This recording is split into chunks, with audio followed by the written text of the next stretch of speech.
Muy buenas noches, estimados participantes. Bienvenidos a B-Lawyer. Mi nombre es Izumi Guzmán, quien hoy estará a cargo del curso del Diplomado Internacional de Ciencias Penales. En esta noche nos acompañará el distinguido doctor Víctor Ernesto Ramos Zavala con el tema Importancia del perito en parte en delitos sexuales. El doctor es conferencista a nivel nacional e internacional, coautor del libro Derecho de Familia, editor del libro Psicópatas, la semilla del mal, especialista en elaboración de informes psicológicos forenses en casos de violencia familiar y delitos sexuales.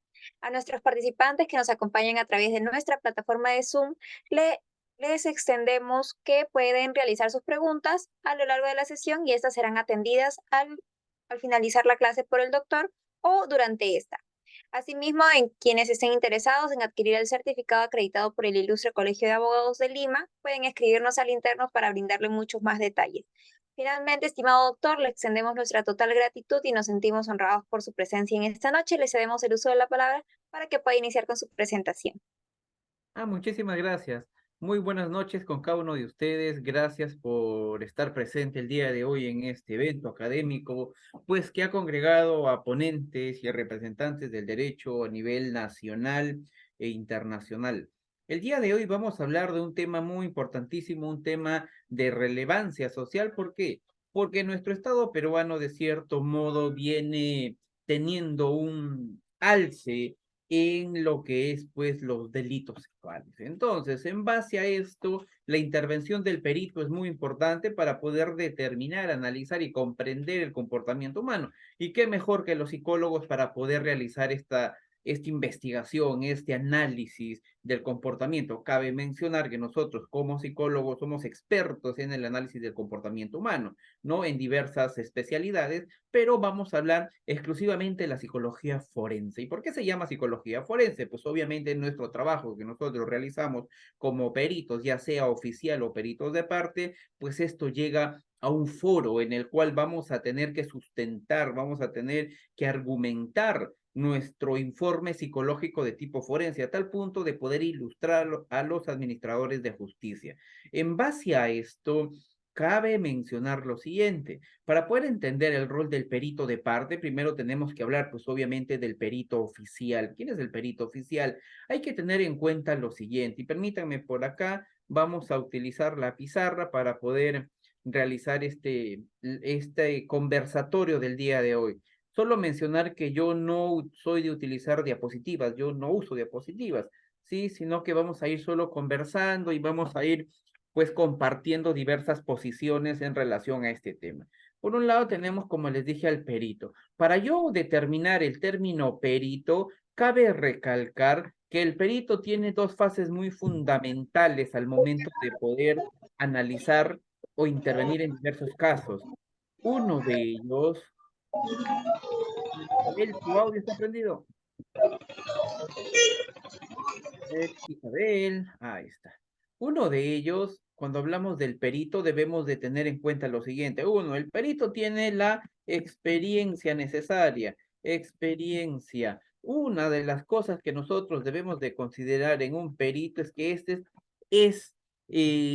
tiene o presenta la experiencia necesaria y requerida para poder realizar algún trabajo. Ahora, segundo, más allá de la experiencia, Acá sí tengo un caldo. hola, Pero sí. Isabel. Y sin presa. Isabel. Pero tienes.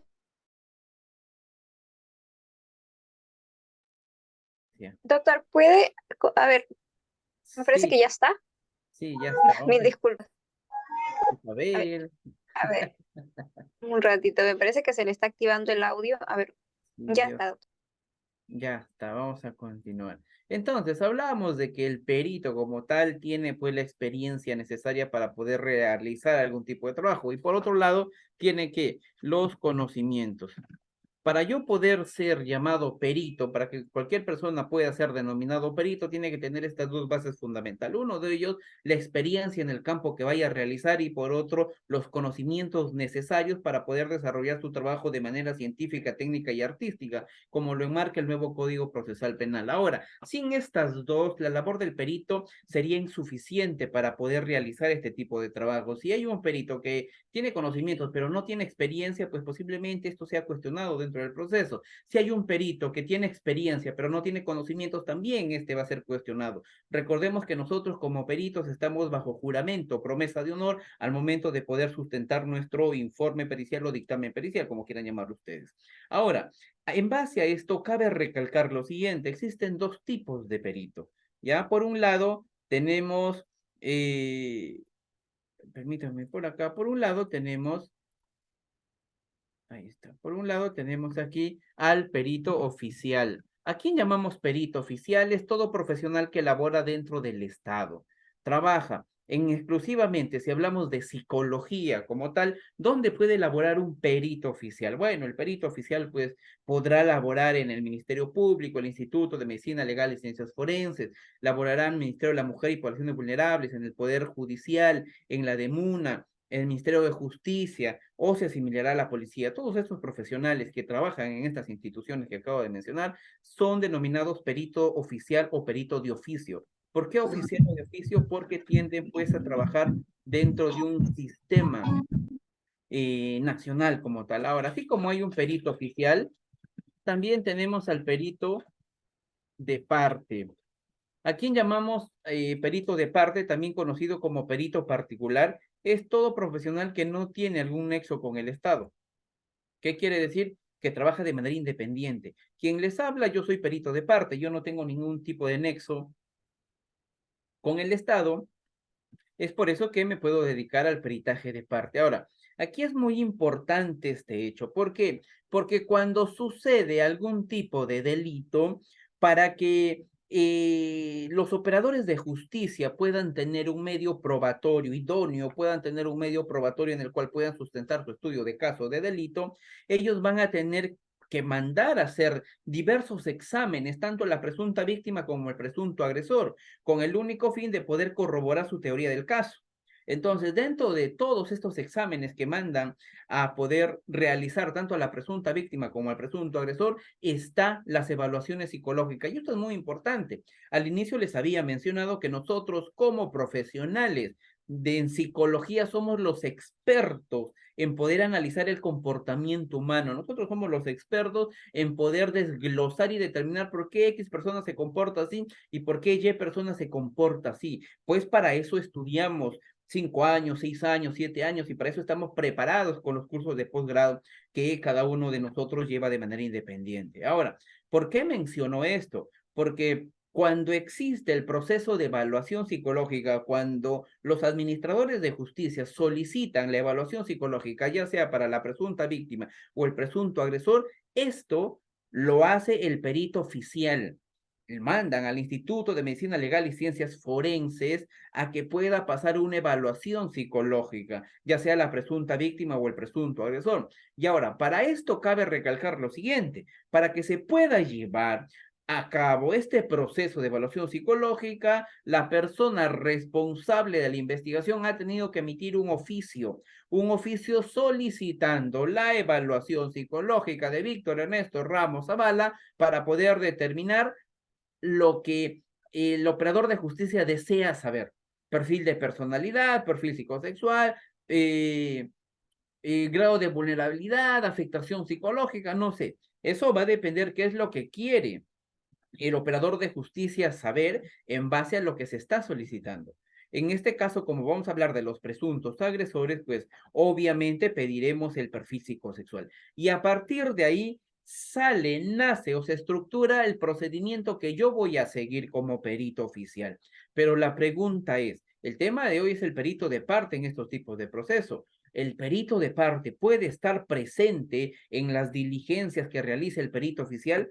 Pues déjenme decirles que sí. ¿Lo digo yo? No, no lo digo yo, lo dice el nuevo Código Procesal Penal, lo dice en el artículo 177, donde dice perito de parte, inciso 2, dice, el perito de parte está facultado a presenciar las operaciones periciales del perito oficial, hacer las observaciones y dejar las constancias que su técnica le aconseje. Entonces, yo como perito de parte estoy facultado para poder observar, analizar. Yo soy el perito veedor del hecho, porque voy a observar lo que el perito oficial vaya a hacer en su práctica profesional, cómo vaya a valor. Ahora, aquí hay un punto muy importantísimo a considerar.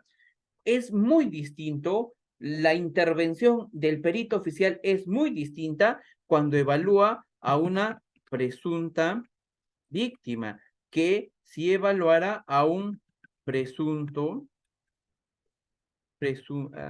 presunto agresor. La intervención que se realiza es muy distinta dentro de ese apartado. ¿Por qué es muy distinta? Porque recordemos que la presunta víctima viene con una predisposición a poder contar los hechos que son materia de investigación. Viene con esa capacidad de poder explayar todo ese evento traumático que supuestamente pasó. Y ojo, digo supuestamente porque nosotros no hemos estado presentes dentro de ese hecho. Entonces, es presuntamente ya mediante las investigaciones se determinará pues si se dio o no se dio. Pero hasta ese punto es presuntos hechos. Entonces, así como el perito oficial va a intervenir con una técnica o con una narrativa libre a la presunta víctima, su modalidad de intervención tiene que ser muy distinta a la del presunto agresor. ¿Por qué? Porque mayormente, o la experiencia nos enseña que la gran mayoría, por no decirte todas, la gran mayoría de personas que vienen por este delito mayormente vienen negando un hecho. O sea, no afrontan o no aceptan. No aceptan, ya sea porque en realidad no pasó y lo están inculpando de un hecho que nunca hizo, o simplemente sea el mecanismo de defensa que éste tiene, la negación de algún hecho. Entonces, para ello, yo como perito oficial tengo que tener los recursos necesarios para poder obtener información. Y aquí viene una mala praxis. Hace una semana atrás me contacta una abogada, me dice, doctor, necesito que usted acompañe a la evaluación psicológica de mi patrocinado. Digo, pero ¿por qué? ¿Qué pasó? ¿Qué sucede? Lo que sucede es que él ya pasó la primera sesión en el Instituto de Defensa Legal, ya pasó, pero ha salido asustado, traumado, ha salido de ahí. Yo, pero ¿por qué? Lo que pasa es que ni bien ha estado ahí, el perito le ha dicho, tú eres un violador, te vas a ir preso, te vas a ir en cana, vas a ver lo que te va a pasar, y lo ha inculpado ahí. No sabes cómo, y él ha salido asustadazo. Y no sé qué se puede hacer en esos puntos.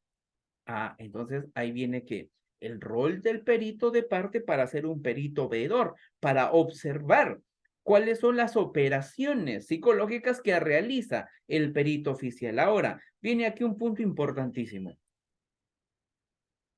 Yo como perito de parte puedo intervenir en la evaluación del perito oficial, puedo aconsejarle, puedo decirle, oye, así no hagas, hazlo así, ¿ah? Oye, no apliques esos instrumentos, aplica esto. ¿Puedo hacer eso? No, no puedo hacer eso. Lo único que me facultan a mí es observar las operaciones del perito oficial, tal como lo señala el nuevo Código Procesal Penal, artículo 177, inciso 2. Eso es lo que señala. El perito oficial observará, analizará el procedimiento del perito oficial y una vez que culmine, dejará sus observaciones. Pues obviamente, una vez que ya termine el proceso, yo como perito de parte voy a tener que emitir un informe. Ahora, en este proceso, como les contaba, bueno, la abogada me contacta, me dice, doctor, está pasando esto con mi cliente. Entonces, viajamos a este lugar y ingresamos con el cliente para el proceso de evaluación. ¿Qué genera esto? Pues obviamente al cliente puede generarle mucha más tranquilidad porque ya sabe que no está yendo solo, sino que ya tiene, vulgarmente, ¿no? Tiene alguien técnico que le va a acompañar y le va a asesorar dentro del proceso. Esto es la labor y el rol del perito de parte, pero ¿qué analizamos nosotros como peritos de parte en todo este proceso? ¿Qué debemos de determinar? Pues obviamente debemos de determinar que la diligencia que se está llevando a cabo tiene y debería llevarse de la mejor manera posible, generando ciencia técnica y arte en todo el proceso. Entonces, cuando a mí me solicitan, y ojo, antes de que me soliciten, el abogado tiene que apersonar al perito. No es que me diga, ahora viene un abogado y me dice, y yo mañana me estoy yendo con mi cliente. ¿Ah? O sea, no es así, sino de que el abogado tiene que apersonar a su perito mediante un escrito solicitando la presencia del perito de parte en la evaluación del perito oficial. Y ya verán las personas quien reciben este documento si se admite o no se admite. Hay momentos en el cual ellos no admiten, dicen, no, no es posible porque ya empezó la evaluación, o no, no es posible por X situación. O algunos dicen, sí, por supuesto, está personado, vaya ese día, acérquese con el documento. Eso ya pues es un proceso meramente legal, penal, que ustedes como abogados van a tener que realizarlo. Entonces, una vez que a mí me apersonan, he estado, experiencia propia, he estado en diversas instituciones del Estado como perito veedor, no en cámara GESEL, sino en una evaluación para el presunto agresor, y algunos de los peritos, pues cada perito tiene su propia personalidad, pues, ¿no? Pero solo contando una experiencia, el perito muy amable me puso una silla atrás, se sentó el cliente, en este caso el evaluado para él, y el perito y empezó el proceso de evaluación. Pero antes de empezar, este perito, ¿qué hizo? Me explicó el procedimiento, ¿no? Señor, el doctor, ¿cómo está? Mucho gusto, vamos a hacer esto, esto, esto. Y ahora me toca a mí que explicarle qué es lo que se hace dentro de este proceso. Primero, obviamente, se hace firmar el consentimiento informado. Ninguna persona está obligada a poder pasar por este proceso. Yo puedo retractarme, yo puedo decir, no, no quiero pasar y está en mi derecho el no pasar. Es por eso que cuando exista o cuando hay algún tipo de evaluación psicológica, el perito lo primero que tiene que hacer es hacer firmar el consentimiento, para la redundancia, informado, en el cual estipulará qué es lo que se va a llevar a cabo, estipulará el procedimiento, como por ejemplo la recopilación de los hechos en materia de investigación, como por ejemplo la recopilación de los antecedentes personales y familiares, como por ejemplo la aplicación de instrumentos psicológicos, como por ejemplo, algunos ponen grabar la sesión, otros omiten eso, pero ya eso queda dentro del consentimiento. La persona observa, la persona ve esto y una vez analizado, pues si da su consentimiento, pues obviamente firmará y dejará su impresión dactilar, ¿no? Y se procederá al primer punto. ¿Cuál es el primer punto que vamos a tener en cuenta? Es los datos de filiación, datos de personales. Yo como perito oficial tengo que darme cuenta o tengo que analizar a quién voy a evaluar, a quién tengo presente. Tengo una persona de 21 años o de 31 años o de 41 años, ¿pero a qué se dedica? Porque no es igual evaluar a una persona que tenga de educación superior a una que tenga solo primaria. La intervención es muy distinta evaluar a un ateo que evaluar a un católico, por ejemplo.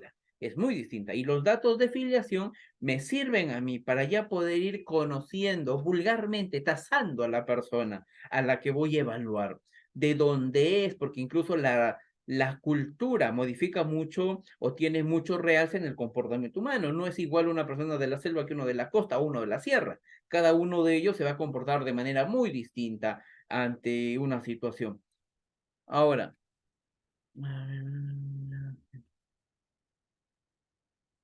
¿qué más solicito dentro de los datos de filiación? Pues obviamente le pedí su nombre, apellido, edad, ocupación, grado de instrucción, lateralidad, religión, para poder saber con quién o a quién voy a evaluar. Una vez que ya termino esto, obviamente voy a pasar a dónde? Al motivo de evaluación. Y esto es muy importante y primordial, porque yo como perito oficial tengo que tener las técnicas necesarias para poder recopilar información. Como les digo, a diferencia de la presunta víctima, ella viene con toda la disposición a contar un hecho, a narrar un hecho, viene con toda la disposición a poder evocar los hechos en materia de investigación, pero el presunto agresor, ¿no? Más bien ellos vienen con un mecanismo de defensa que es la negación, o simplemente nunca pasaron los hechos y ellos están en todo su derecho de negarse algo que nunca pasó, pues eso es normal, ¿no? Sería tonto y lógico que te culpes de algo que nunca has hecho, o sea. Pero ahí está la capacidad que va a tener el perito. Por eso te digo, el perito tiene que tener conocimiento.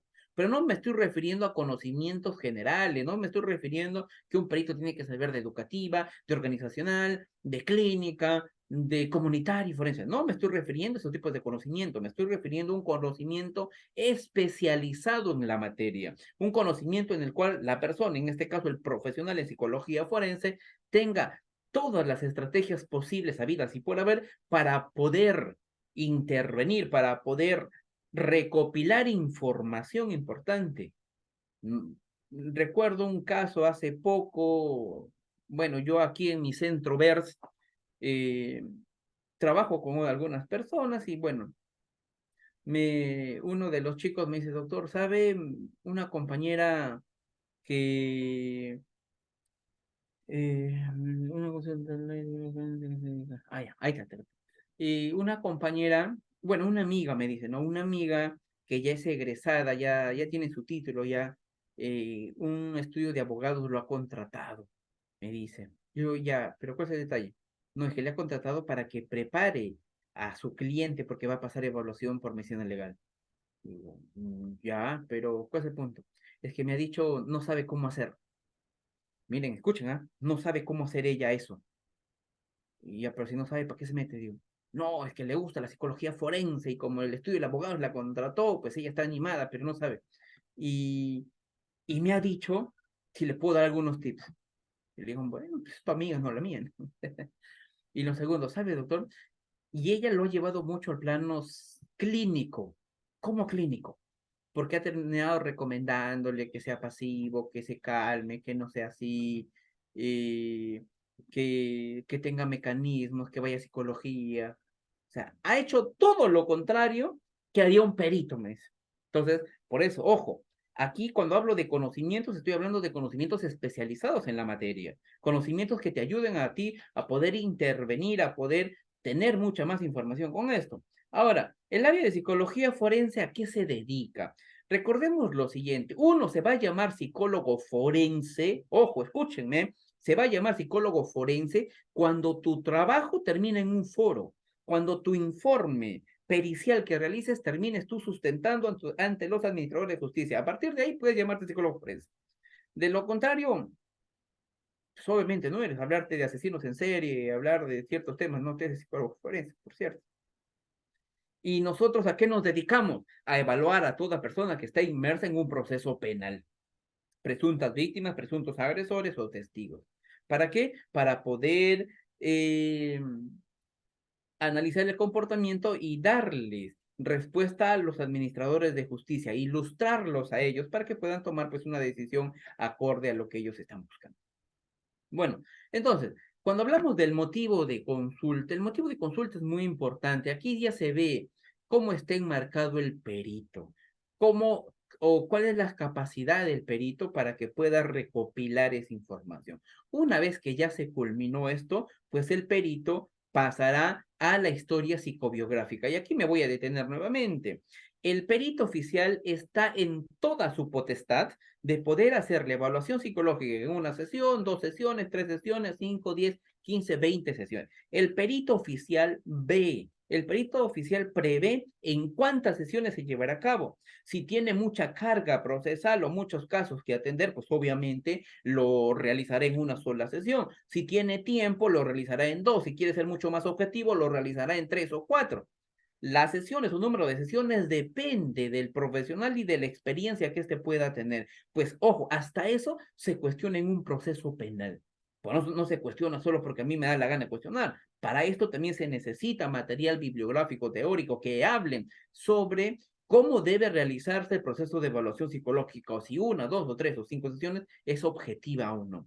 Entonces el perito, en base a su experiencia, podrá determinar en cuántas sesiones quiere pues realizar este proceso. Ahora, eh, en la historia psicobiográfica, el perito va a recopilar información en relación a los hechos materia de investigación, perdón, va a recopilar información de los antecedentes personales y familiares, va a recopilar perinatal, infancia, niñez, adolescencia, juventud, hábitos, intereses, educación, trabajo. Y la pregunta del millón es, ¿por qué recopila esa información?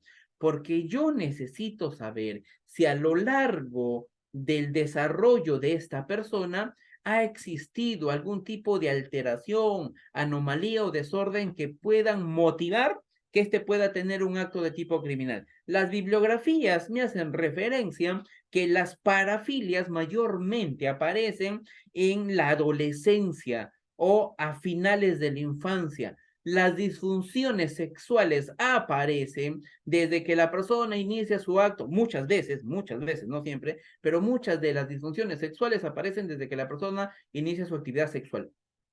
Ahí es el punto en el cual se tiene que analizar de ahí en adelante. Entonces, yo necesito saber si a Víctor Néstor Ramos Zavala lo están acusando de delito sexual, lo están acusando a él por tocamientos indebidos, ¿no? Entonces, ¿por qué? Porque él ha rozado muchas veces su parte íntima con alguna parte del cuerpo de esta niña.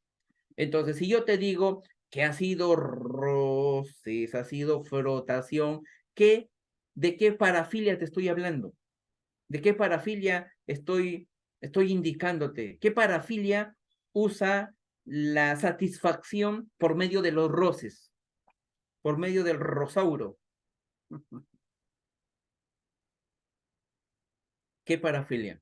Y mira, a Víctor Ernesto Ramos Zavala lo están acusando de hacer estos roces a una menor de 7 años.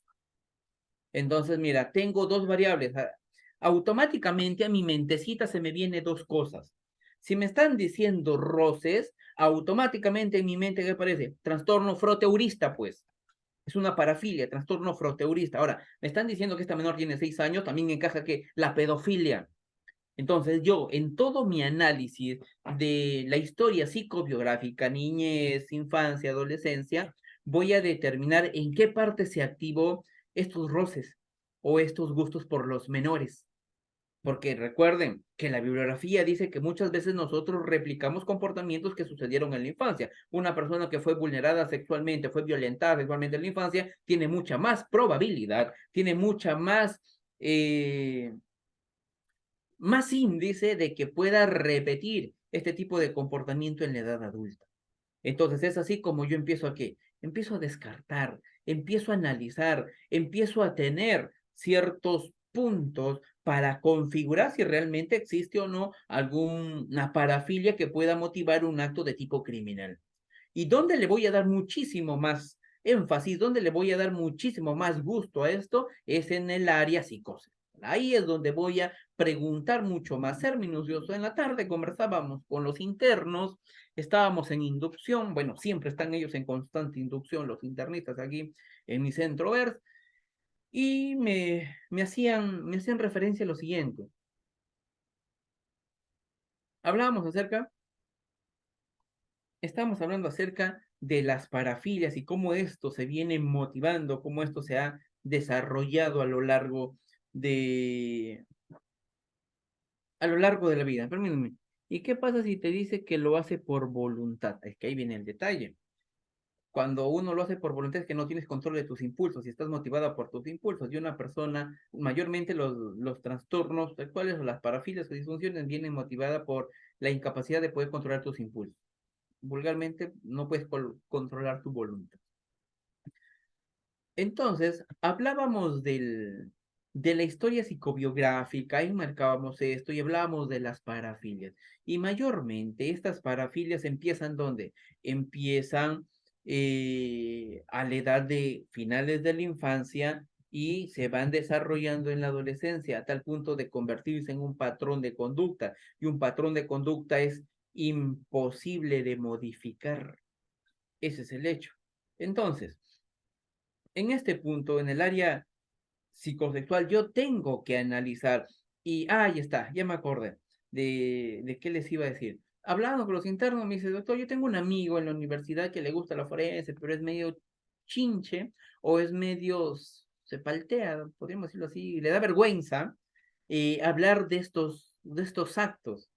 O sea, no está acostumbrado a hablar de esto, de la parte de la sexualidad, o sea, no está acostumbrado a esto. Digo, pero si es así, él va a tener muchas falencias en su desarrollo, si quieres de psicólogo forense, porque yo tengo que hablarte al revés y al derecho, destapadamente, sin tabús, porque yo necesito encontrar en tu desarrollo psicosexual si hay algún tipo de anomalía, alteración o desorden que pueda motivar un acto de tipo criminal. Una vez que yo ya termino con los datos, con la historia psicobiográfica, si termino ya con la historia personal, paso a la aplicación de instrumentos. El nuevo Código Procesal Penal dice, artículo 172, la pericia tiene que ser científica, técnica y artística. Entonces, si me hablan de ciencia, la psicología es una ciencia cuyo objeto de estudio es el análisis del comportamiento humano y los procesos mentales. Entonces, ahí estamos bien. Técnica, la aplicación de instrumentos psicológicos que nosotros vamos valga la redundancia, aplicar en un proceso de evaluación psicológica. Ahora, existen dos tipos de instrumentos psicológicos, los psicométricos y los proyectivos. Permítame por acá. Soy en psicología y me interesa en el ámbito forense. ¿Soy un practicante? Sí, sí, Luis, por supuesto. Permítame, está la voluntad de la hora de elegir. Está cogiendo el acto, que es un desorden común. ¿Qué es un desorden no determinas? Pero no entiendo muy bien tu pregunta. Ya, pero bueno, vamos a seguir. Ahí te lo estructuramos tu pregunta. Entonces, existen dos tipos de instrumentos, ya les mencionaba.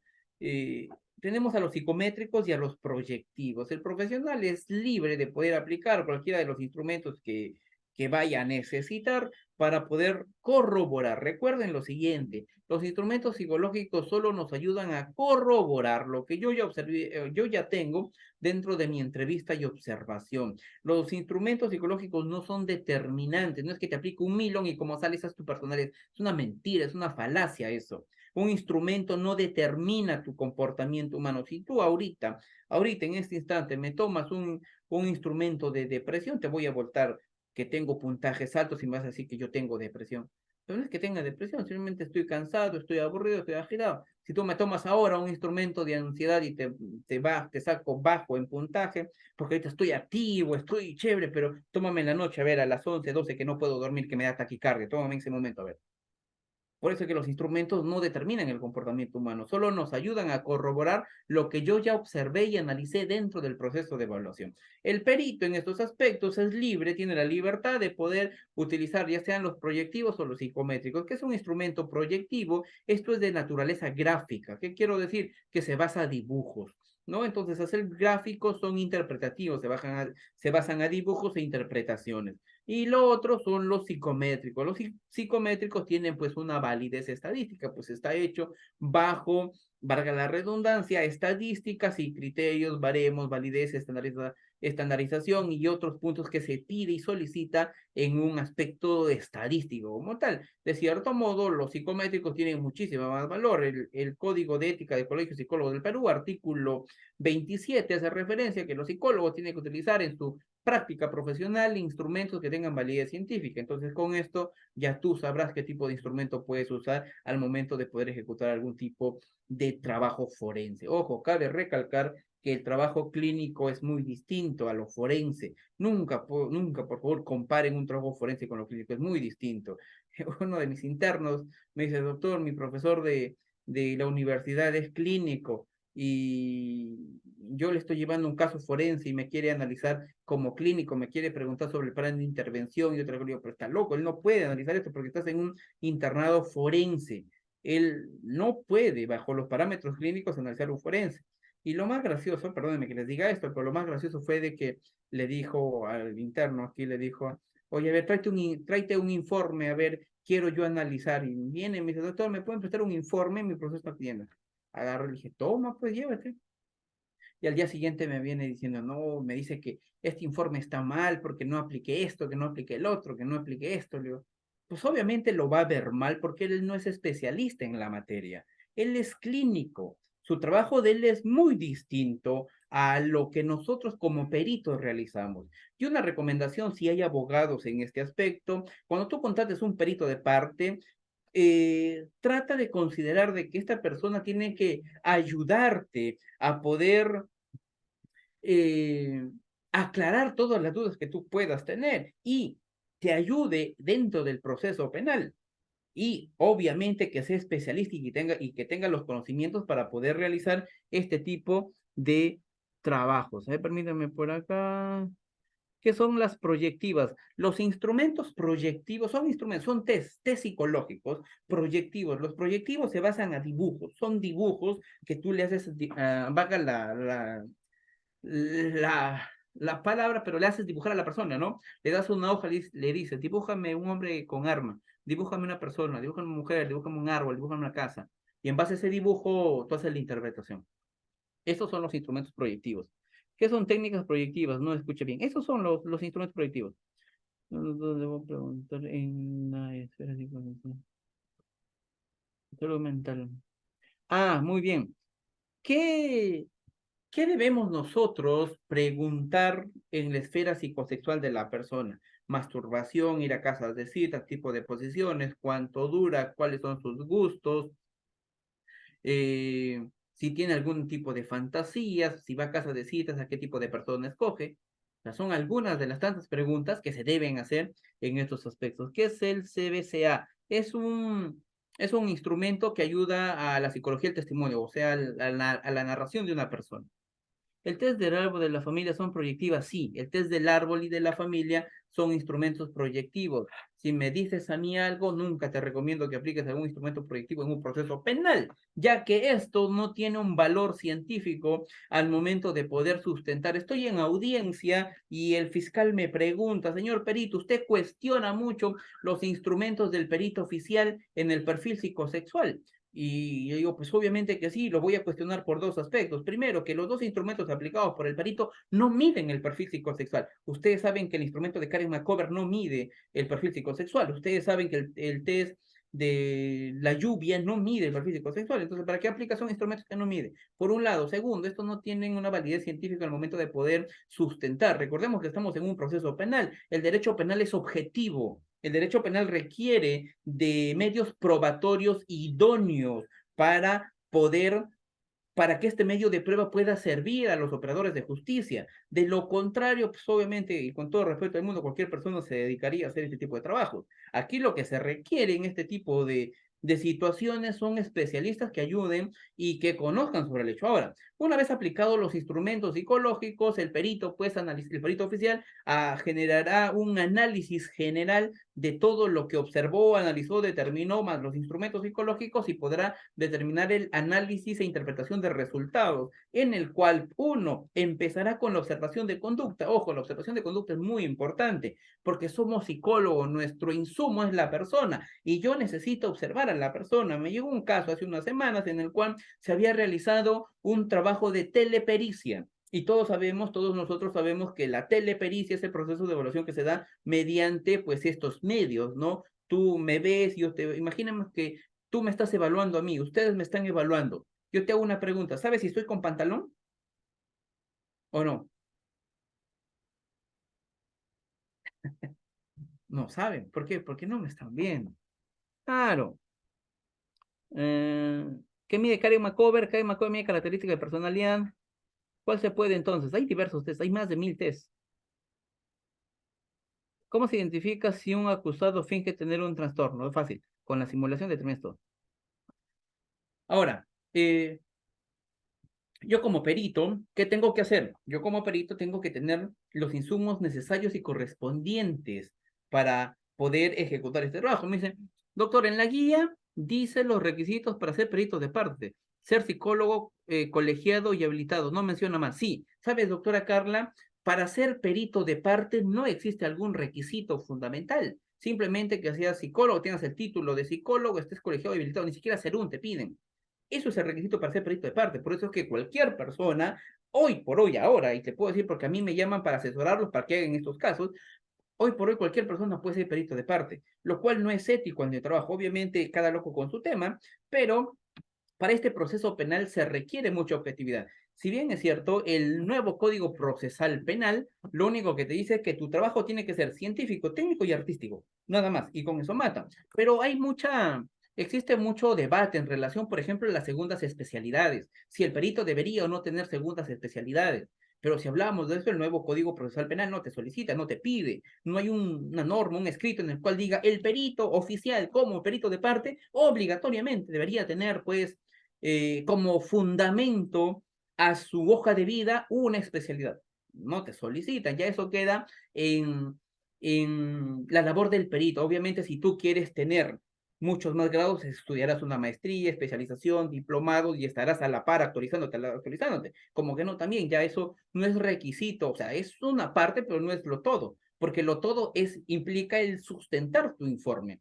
Y el sustentar tu informe, pues ahí requieres de conocimientos especializados y de una de experiencia calificada. De lo contrario, en mi experiencia les puedo decir a cada uno de ustedes, queridos oyentes, que los informes se caen. ¿Por qué? Por culpa de la persona, no, es por culpa de una mala praxis que pueda realizar la persona, es por una mala praxis dentro del proceso de evaluación psicológica. Es por eso que se debe de tener mucho cuidado. Si tú eres abogado o abogada independiente, litigas, te llega un caso, ¿saben? Yo aprendí en la maestría en Derecho Penal un término que dice perito cuestiona perito. O sea, si bien es cierto, ustedes como abogados a mí me pueden hacer preguntas abiertas, cerradas, sugestivas, pues no puedes cuestionar mi respuesta, a menos que me equivoque o me contradiga. Por lo contrario, si yo te digo que aquí es noche, ¿por qué? Porque yo te voy a decir, señor juez, fiscal, señor fiscal, sería bueno que traigas a tu perito oficial para yo debatir con él o con ella, porque nos vamos a entender con las terminologías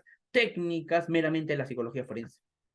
Y bueno, y es un rollo más, ¿no? Que es muy apasionante saber que obviamente, pues en 45 minutos no vamos a aprender, que en 45 minutos no vamos a poder tocar toda esta temática, porque es muy amplio. El perito de parte tiene que conocer, para estos casos exclusivamente, tiene que conocer derecho penal, derecho procesal penal, tiene que conocer de evaluación, análisis, instrumentos, guías, formato, estructura, metodología científica y otros aspectos más que, pues obviamente esto no lo aprendes en una clase de 2 horas.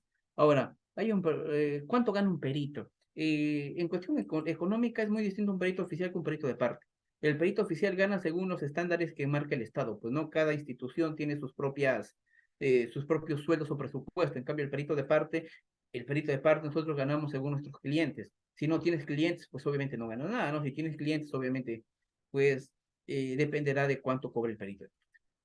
Bueno, para ir ya cerrando esto, una vez que el perito oficial hace el análisis e interpretación de resultados, pues determinará en las conclusiones si la persona presenta o no presenta algún tipo de anomalía, alteración o desorden que puedan configurar una patología o psicopatología parafílica o de disfunción que pueda motivarla a un acto de tipo criminal.